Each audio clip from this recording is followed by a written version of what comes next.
సార్వభౌమునిగా పూర్ణ కుంభముల స్వాగతాలు పలికి రాజమీలమణి ధర్మ దేవతే రాగమాల పాడే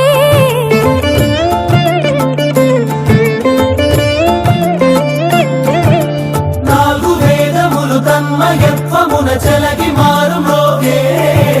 న్యాయ దేవతే శంఖమూదగా పూలవాన కురిసే రాజమకుటమే ఒసగెలే నవరత్న కాంతిని రాజనం సూర్యవంశ సింహాసనం పులకించి చేసే అభివందనం సామ్రాజ్య లక్ష్మియే పాద స్పర్శకి పరవశించిపోయే జగదానందకారక జయ జానకి ప్రాణనాయక శుభ స్వాగతం ప్రియ పరిపాలక